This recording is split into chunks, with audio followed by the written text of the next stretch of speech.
Buenos días a todos. Hola, hoy veremos la cohesión textual, ¿vale? Veremos este elemento tan importante en nuestros textos, especialmente en nuestros diálogos, en nuestras conversaciones.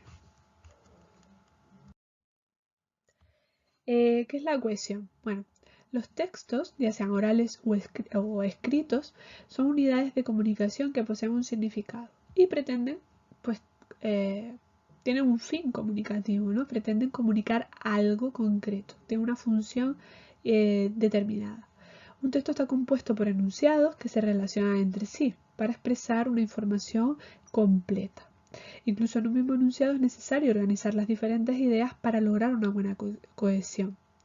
Esta cohesión es la unión o articulación de unidades que integran el texto para facilitar su interpretación y para que pues el texto esté completo y sea un todo, ¿vale? Haya una cierta homogeneidad entre todo lo que se plantea y no sean simplemente enunciados inconexos, sin ningún tipo de relación, puestos allí de manera aislada y que cueste a quien lo lee o a quien lo escucha su interpretación, ¿no? Igual que tiene que tener cierta coherencia en el aspecto temático al hablar de pues temas que estén relacionados entre sí, también es importante que estén relacionados o conectados cada uno de los elementos que se introducen en ellos. ¿Cuáles son los elementos de cohesión? Pues encontramos de dos tipos. Por un lado, los elementos de cohesión gramatical y por otro, los elementos de cohesión léxica. Podemos cohesionar el texto a través de los puntos gramaticales o de la gramática y por otro lado, a través del léxico que utilicemos. Ya lo veremos. Ahora, en primer lugar, los de tipo gramatical. Pues, ¿qué son y de qué tipo, no? Los recursos gramaticales crean relaciones sintácticas entre las partes del cuerpo. Esto ya eh, nosotros del texto. Esto nosotros ya lo sabemos, puesto que pues, hemos ido viendo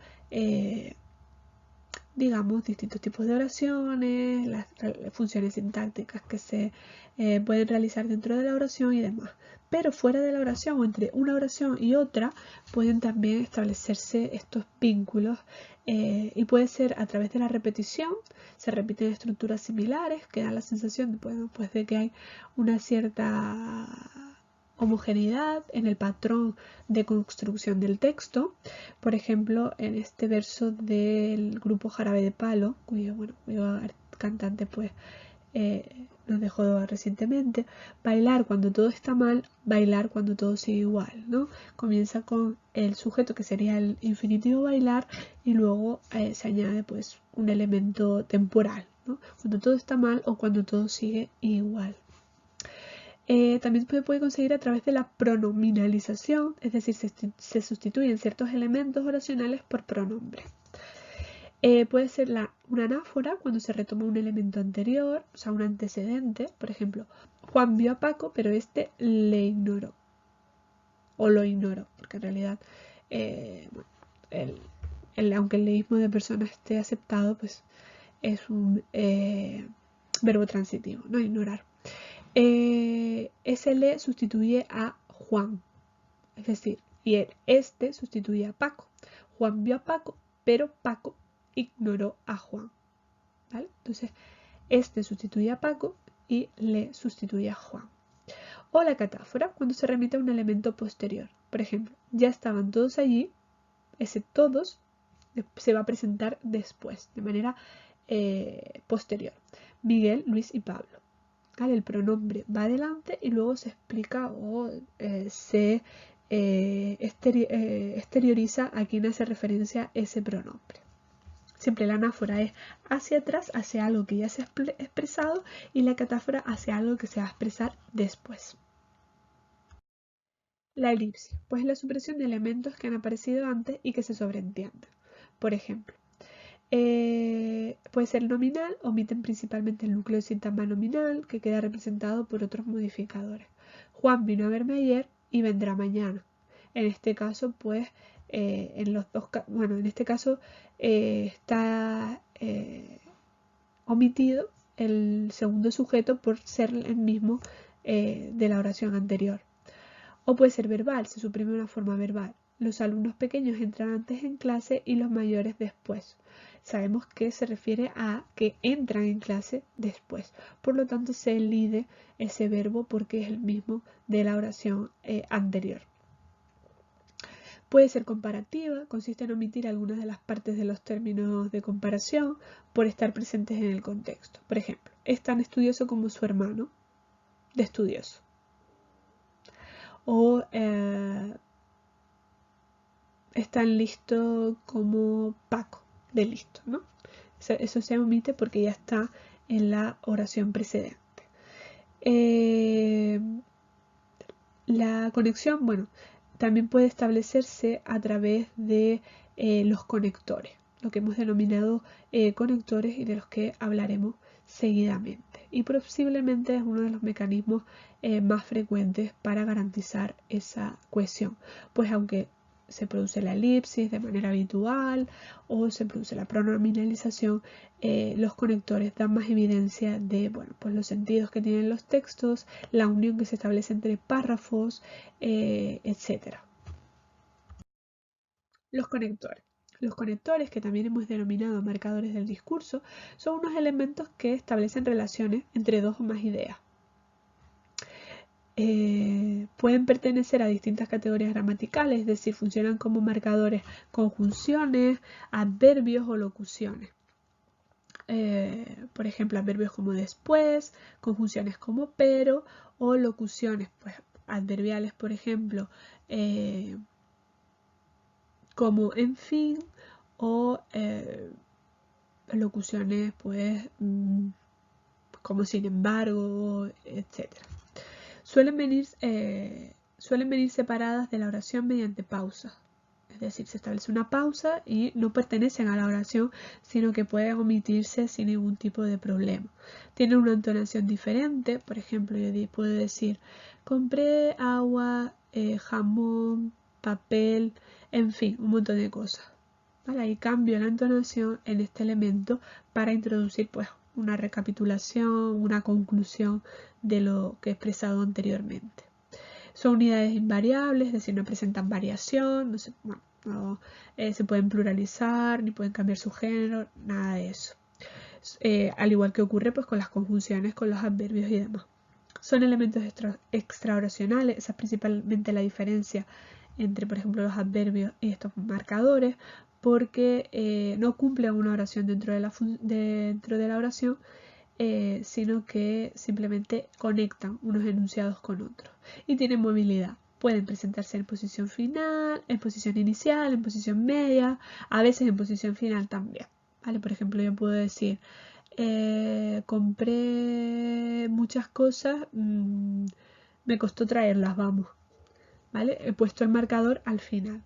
Y algunos pues tienen signos o pertenecen a el contexto coloquial o contexto oral, como por ejemplo puede ser vamos, puede ser hombre, puede ser sabes, que ya lo habíamos visto al tratar los textos dialogados, y otros ser más de carácter formal o pertenecientes a la escritura, como pueden ser por ejemplo formas como en resumidas cuentas, esto es, o no obstante, ¿vale? Que son formas que, por ejemplo, en la oralidad o en una conversación cotidiana no usaríamos o usaríamos, pero en contextos muy formales. La clasificación de los conectores es la que presentamos a continuación, ¿vale? Vamos a distinguir simplemente tres tipos, que serían los estructuradores, que sirven para organizar la información, para dar una cierta estructura al texto, los argumentativos, que sirven para expresar una opinión, o una idea, y los reformuladores, que sirven para volver sobre un punto del discurso que ya se ha emitido pero que no ha quedado del todo claro y que el hablante quiere pues volver a formular de otra forma. Por ejemplo, los estructuradores, tenemos los comentadores que introducen pues ciertos incisos, ciertos comentarios, por ejemplo, pues bien, por cierto, fui a casa de Juan, por cierto, estaba fatal. Introdujo un inciso, ¿no? Un comentario a partir del resto de la conversación. Un ejemplificador, puedo ejemplificar una idea que estoy tratando, puede ser, por ejemplo, lo que estoy diciendo, ¿no? Estamos tratando los conectores, por ejemplo, el tipo de estructuradores. ¿Vale? Pongo un ejemplo de a lo que me estoy refiriendo para concretar un poco más y que sea más explicativo para el oyente. Ordenadores que presentan la información de manera ordenada. Primero, después, segundo, tercero, por una parte, por otra parte, en último lugar, finalmente, etc. Los argumentativos. Pueden añadir un elemento, o sea, relacionan las partes del texto del mismo tema y añaden más información, además, asimismo, incluso. Pueden presentar una consecuencia, así pues, por tanto, consecuentemente, o una contraposición. Establecen algún tipo de oposición a una idea, ¿no? He dicho esto, en cambio pienso, o por el contrario, no obstante, etc. ¿Vale? Contraponen la información anterior con lo que se va a presentar a continuación. Y entre los reformuladores tenemos los explicativos que aclaran lo expuesto. No sé freír un huevo, es decir, no sé cómo hacer un huevo frito, ¿no? Lo presento la misma información, pero de otra forma. O rectificativos cuando corrigen o matizan lo señalado a un elemento anterior. Por ejemplo, no tengo coche, bueno, más bien no tengo un coche nuevo, por ejemplo, ¿no? Lo matizo, que no me refiero a que no tenga coche, sino que no tengo un coche nuevo. O recapitula, muestra una conclusión de lo dicho, como lo que decía antes, pues fui al parque, fui a comprar, fui a ver a mi tía, en fin, hice un montón de cosas, ¿vale? Resume en un único elemento más corto toda la enumeración anterior. Son casos como, para que lo vean mejor, en fin, al fin y al cabo, en definitiva, en resumen, etc.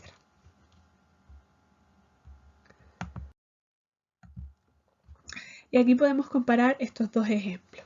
Un hombre iba caminando solo. No esperaba encontrar a nadie.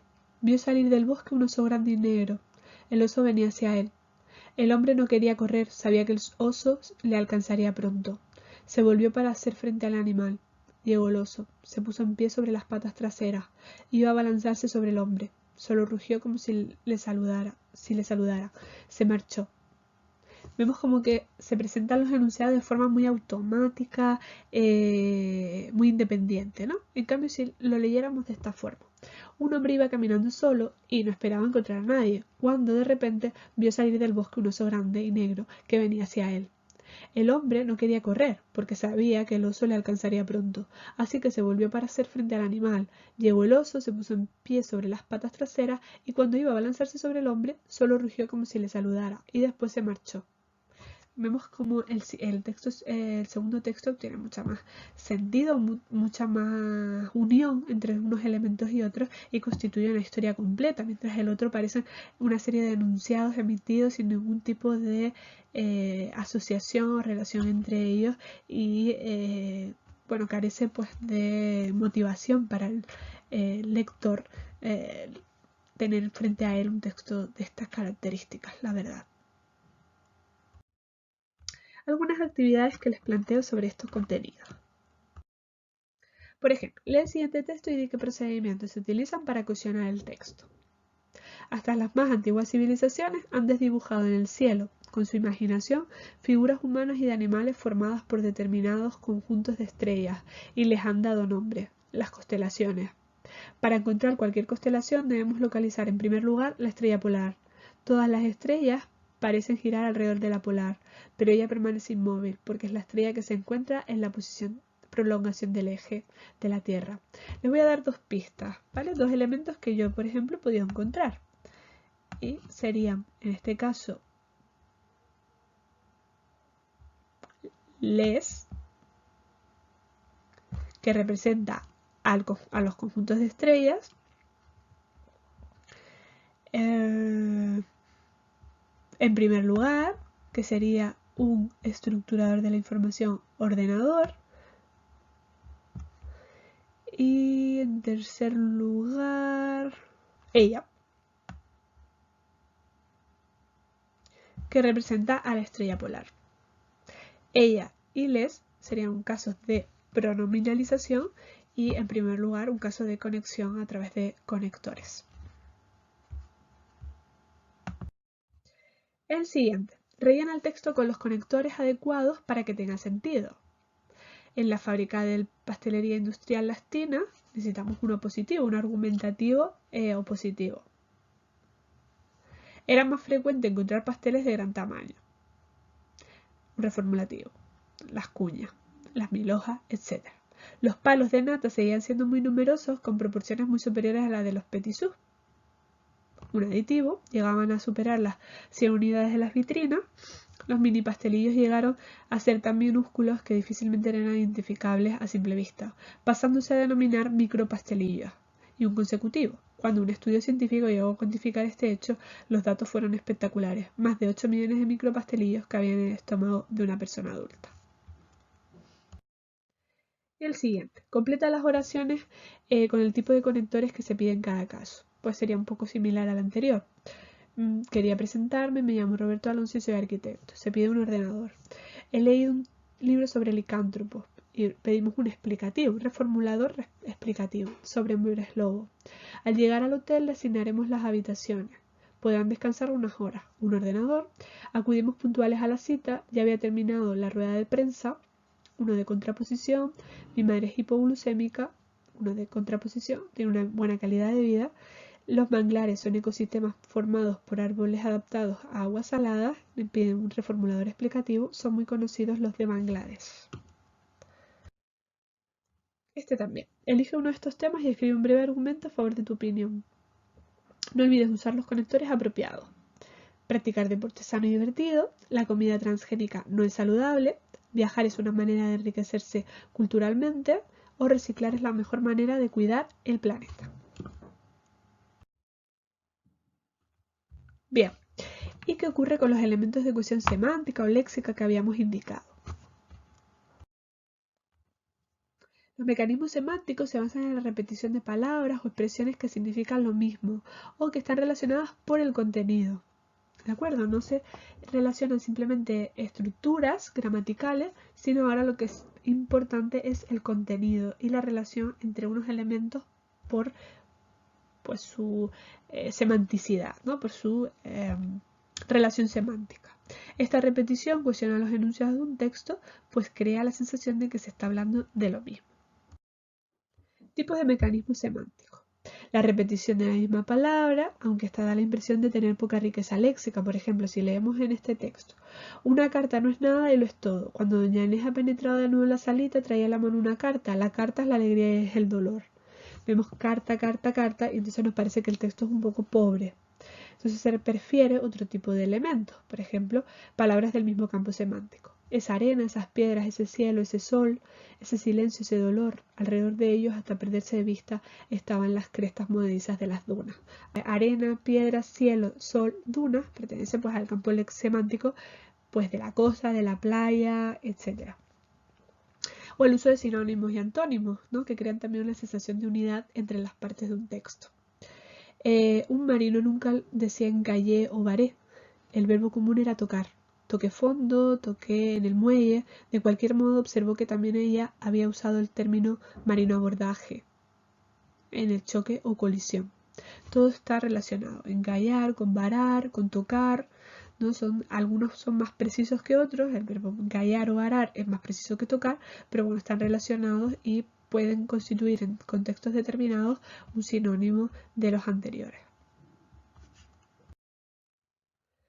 Vale, y aquí encontramos pues los diferentes recursos que sirven para establecer relaciones semánticas. En primer lugar, la sinonimia, que como ya sabemos, pues es la sustitución de una palabra que tiene el mismo significado que la otra. Por ejemplo, Ana hizo una sugerencia interesante, pero su propuesta fue rechazada. En este caso, sugerencia y propuesta son sinónimas. ¿De acuerdo? O puede ser que es una sinonimia simplemente referencial o textual, que en un determinado contexto son sinónimos, pero que en realidad generalmente no. no tienen por qué serlo. En este caso, David Bisbal ofrecerá un concierto aquí, el cantante almeriense llegará a la ciudad el próximo sábado. Se intenta evitar en la segunda oración volver a repetir el nombre del artista y se sustituye pues, por una característica que permite pues, identificarlo, ¿no? En este caso, la sinonimia textual sería David Bisbal y cantante almeriense o el cantante almeriense. La hiponimia se sustituye un término por otro más restringido. Por ejemplo, tenemos prepararon la comida en el campo, el gazpacho estaba muy bueno. En este caso, comida es un término muy general, mientras que gazpacho es más específico. Por lo tanto, gazpacho sería el hipónimo de comida.